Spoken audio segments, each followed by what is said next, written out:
क्या आपके जीवन में संघर्ष ने कभी ऐसा महसूस कराया है जैसे आप एक अंधेरी सुरंग में चल रहे हैं, जहां अंत तक पहुंचने की कोई आशा नहीं दिख रही है? क्या आप भी उन लम्हों में फंसे हैं जब हर कदम पर चुनौतियां और असमंजस आपके सपनों को धूमिल कर देते हैं? जब ऐसा लगता है कि आपकी मेहनत का कोई फल नहीं है और आप अकेले इस मुश्किल राह पर चलते जा रहे हैं? अगर हाँ, तो आप अकेले नहीं हैं। जीवन के इस कठिन सफर में, जहां असफलताएं और संदेह हमारे विश्वास की परीक्षा लेते हैं, हम आपके साथ हैं।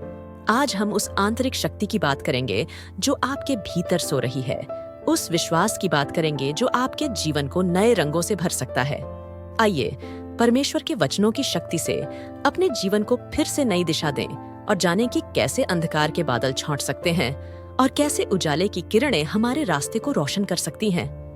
आज मैं आपके साथ हूं, आपको प्रेरित करने के लिए कि आप जीवन को पूरे जोश से अपनाएं।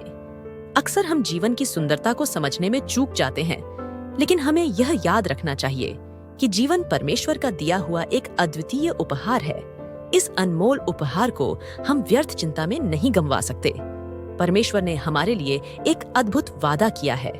उन्होंने कहा है कि मैं इसलिए आया हूं ताकि तुम जीवन पाओ और वो जीवन अधिकता से पाओ। ये जीवन आनंद से भरपूर है। जब परमेश्वर हमारे जीवन में होते हैं, तो वे हमारी सारी समस्याओं को अपने हाथों में लेने के लिए तत्पर रहते हैं। कभी आपने देखा है कि जब बच्चे अपने माता-पिता के साथ खरीदारी करने जाते हैं, तो वे कितने उत्साहित होते हैं। वे खुशी-खुशी भारी बैग्स भी उठा लेते हैं। लेकिन जैसे ही वे बैग्स ज्यादा भारी हो जाते हैं, वे माता-पिता से मदद मांगते हैं। ठीक इसी तरह परमेश्वर भी चाहते हैं कि हम अपनी परेशानियों का बोझ उनके पास छोड़ दें। प्रभु का वचन हमें बताता है, अपनी चिंता मुझ पर डालो, क्योंकि मैं तुम्हारी चिंता करता हूं। 1 पतरस 5:7। इसका मतलब यह है कि परमेश्वर हमारी समस्याओं का समाधान देने के लिए तैयार है। कई बार हम अपनी समस्याओं का समाधान खुद ही निकालने की कोशिश करते हैं, जैसे कि हमें परमेश्वर पर विश्वास नहीं है। लेकिन परमेश्वर कहते हैं, मुझे तेरा भार दे और मैं तुझे विश्राम दूंगा। मत्ती 11:28। इसीलिए मैं आपसे निवेदन करती हूं कि अपनी चिंताओं को परमेश्वर के हाथों में सौंप दें। परमेश्वर का वायदा है कि जब आप अपनी चिंताओं और परेशानियों को उनके हाथों में सौंप देंगे, तो वह आपके लिए अद्भुत कार्य करेंगे। उन्होंने वचन दिया है कि आपको शांति और चंगाई प्राप्त होगी। ये सुनहरा वचन हमें प्रेरित करता है कि हम अपने जीवन में परमेश्वर की उपस्थिति को समझें और उनकी ओर देखें। अब सवाल यह है कि क्या परमेश्वर वाकई हमारी चंगाई चाहते हैं? यह एक महत्वपूर्ण प्रश्न है और इसका उत्तर हम परमेश्वर के वचनों में पाते हैं। यूहन्ना 10:10 में प्रभु यीशु मसीह कहते हैं, मैं इसलिए आया हूं ताकि वे जीवन पाएं और वो भी अधिकता से पाएं। यह हमारे लिए एक स्पष्ट संकेत है कि परमेश्वर हमारी भलाई और हमारी चंगाई चाहते हैं। मार्क 1:40-41 में एक कोढ़ी व्यक्ति प्रभु यीशु के पास आता है और उनसे विनती करता है, यदि आप चाहें तो मुझे शुद्ध कर सकते हैं। प्रभु ने दया कर उसे छूकर कहा, मैं चाहता हूं, तू शुद्ध हो जा। और वह व्यक्ति तुरंत शुद्ध हो गया। परमेश्वर का यह वचन हमें बताता है कि प्रभु कभी बदलते नहीं। वे हमेशा हमारे अच्छे के लिए तैयार रहते हैं। इसलिए हमें यह मानना चाहिए कि परमेश्वर हमारी भलाई के लिए सदैव तत्पर रहते हैं। कई बार लोग सोचते हैं कि परमेश्वर उन्हें ठीक नहीं करना चाहते, लेकिन यह एक गलत धारणा है। परमेश्वर चाहते हैं कि आप स्वस्थ और खुशहाल जीवन जिएं। उन्हें आपकी हर जरूरत का पहले से ही ख्याल है। किसी भी बीमारी या समस्या में हमें विश्वास करना चाहिए कि परमेश्वर हमें ठीक करना चाहते हैं। यह विश्वास हमें नई ऊर्जा और उमंग से भर देता है। जब हम परमेश्वर पर विश्वास रखते हैं, तो वे हमारी सभी जरूरतों का ख्याल रखते हैं। जब आप बीमार होते हैं तो डॉक्टर को दिखाते हैं, दवाइयां लेते हैं और प्रार्थना करते हैं। लेकिन यदि कोई असर दिखाई नहीं देता, तो यह मत सोचिए कि परमेश्वर आपको ठीक नहीं करना चाहते। वास्तव में वे चाहते हैं कि आप स्वस्थ हों और एक नई शुरुआत करें। एक उदाहरण लेते हैं। मान लीजिए कि एक छात्र अपने विश्वविद्यालय में पढ़ाई कर रहा है और उसके माता-पिता उसे सेमेस्टर वाइज पैसे भेजते हैं। जब छात्र समझ जाता है कि पैसे को कैसे संभालना है, तो वह अपने माता-पिता से पैसे मांगता नहीं है। उसे पता होता है कि वह अपने जरूरत के मुताबिक पैसे निकाल सकता है। इसी प्रकार परमेश्वर ने पहले से ही हमारी जरूरतों को पूरा करने के लिए इंतजाम कर रखा है। जब हम विश्वास में बढ़ते हैं तो हमें परमेश्वर से मांगने की आवश्यकता नहीं होती। परमेश्वर पहले से ही हमारे लिए सब कुछ उपलब्ध कर चुके हैं। हमें केवल अपने विश्वास के माध्यम से उन आशीषों को स्वीकार करना है। तो मेरे प्रिय भाई बहनों, यदि आप सोच रहे हैं कि पता नहीं परमेश्वर चाहते हैं कि नहीं चाहते कि आप ठीक हों, तो जान लीजिए कि परमेश्वर वास्तव में आपकी चंगाई और भलाई चाहते हैं। यह बात परमेश्वर के वचनों में साफ साफ कही गई है।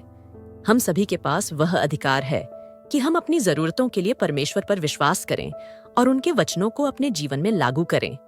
परमेश्वर के वचनों में जो आशीषें और वादे दिए गए हैं, वे भी हमारे लिए विरासत की तरह हैं। प्रभु ने जो वायदे अब्राहम के साथ किए थे, वे वायदे आपके और मेरे लिए भी हैं। वचन में साफ लिखा है कि परमेश्वर की संतानों के लिए प्रचुर आशीषें तैयार की गई हैं। उत्पत्ति 12:3-4। तो अब सवाल यह उठता है कि इन आशीषों को हम अपनी जिंदगी में कैसे लाएं? यह समझना जरूरी है कि परमेश्वर का वादा सिर्फ सुनने के लिए नहीं है, यह हमारे जीवन में प्रभाव लाने के लिए है। जब हम परमेश्वर के वचन पर विश्वास करते हैं और उन्हें अपने जीवन में लागू करते हैं, तभी हम उन आशीषों का अनुभव कर सकते हैं। सोचिए, जब किसी कंपनी में जॉब मिलती है तो क्या आप सिर्फ ऑफर लेटर पाकर ही संतुष्ट हो जाते हैं? नहीं, आपको उस जॉब को शुरू करना होता है, वहां काम करना होता है, तभी आप उस जॉब के लाभों का आनंद ले सकते हैं। उसी तरह परमेश्वर के वचन हमारे लिए जीवन की राह है और हमें उन पर चलना चाहिए। अगर आज आप किसी परेशानी में हैं, चाहे वह शारीरिक हो, मानसिक हो या आर्थिक हो, आपको याद रखना है कि प्रभु आपके साथ हैं। प्रभु यीशु मसीह का वचन कहता है, आओ तुम जो थके मांदे और बोझ से दबे हुए हो, मैं तुम्हें विश्राम दूंगा। मत्ती 11:28। यह वचन एक निमंत्रण है कि आप अपनी चिंताओं को परमेश्वर के सामने लाएं। आप उन बोझों को जो आप अपने दिल में लिए घूम रहे हैं, प्रभु को सौंप दें। वचन कहता है कि वह आपके लिए एक नया रास्ता तैयार करेगा। वह आपको स्थायी शांति और खुशी देगा, जिसका आप हमेशा से सपना देखते आए हैं। मैं जानती हूं कि बहुत से युवा आज अपने भविष्य को लेकर चिंतित हैं।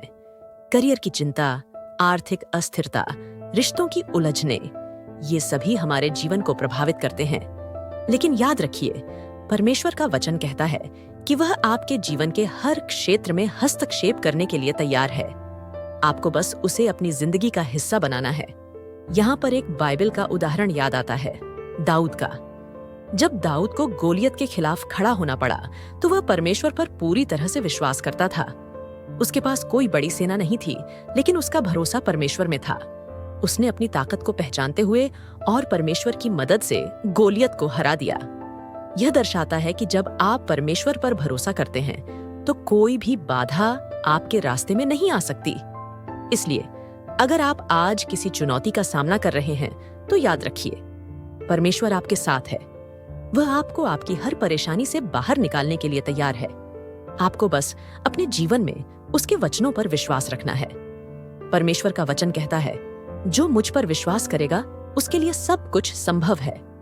मरकुस 9:23। तो अपने विश्वास को मजबूत कीजिए और उस अद्भुत जीवन को स्वीकार कीजिए जो परमेश्वर ने आपके लिए तैयार किया है। हमेशा याद रखिए कि प्रभु आपके साथ हैं और वह आपको हर स्थिति में विजय दिलाने के लिए तैयार है। अब समय है कि आप अपने जीवन को परमेश्वर के हाथों में सौंप दें और उस आशीषित जीवन का अनुभव करें जिसका उन्होंने आपके लिए वादा किया है। जब आप जीवन की यात्रा में आगे बढ़ते हैं, तो खुद को याद दिलाते रहें कि आप अकेले नहीं हैं। परमेश्वर आपके साथ चल रहे हैं हर कदम पर। आप इस यात्रा में हैं और आप विजयी होंगे। बस अपने दिल में विश्वास को बनाए रखें और परमेश्वर की उपस्थिति का आनंद लें। यह संदेश आपके जीवन में एक नई शुरुआत का प्रतीक बन सकता है, एक नई दिशा में चलने का संकेत। आइए, अब हम अपने दिलों को परमेश्वर के वचनों से भरें और इस जीवन की सुंदरता को गले लगाएं जिसे उन्होंने हमारे लिए तैयार किया है। आशा है कि आज का यह विचारशील संवाद आपके जीवन में सकारात्मक परिवर्तन लाने में सहायक होगा। जैसे हम अपने जीवन के सफर में आगे बढ़ते हैं, हम परमेश्वर के वचनों के माध्यम से एक नई रोशनी प्राप्त कर सकते हैं। आपकी इसी यात्रा में सीक्रेट स्क्रिप्ट सोर्स आपका साथी बनना चाहता है। हमारे साथ जुड़े ताकि हम साथ मिलकर इस आध्यात्मिक यात्रा को आगे बढ़ा सकें। हमारे YouTube चैनल को सब्सक्राइब करें और रोजाना नई नई बाइबल कहानियां और प्रेरक विचारों के लिए हमें इंस्टाग्राम और एक्स पर फॉलो करें। इनके लिंक आपको वीडियो और चैनल के विवरण में मिल जाएंगे। आपकी सहभागिता और समर्थन हमारे लिए अत्यंत महत्वपूर्ण है। आइए हम साथ मिलकर परमेश्वर के प्रेम और मार्गदर्शन को अपने जीवन में आत्मसात करें और हर दिन को नई उम्मीद और प्रेरणा के साथ जिएं। धन्यवाद। आपका दिन प्रार्थनामय हो और परमेश्वर की कृपा आप पर सदैव बनी रहे। पिता, पुत्र और पवित्र आत्मा के नाम पर आमीन। जय यीशु।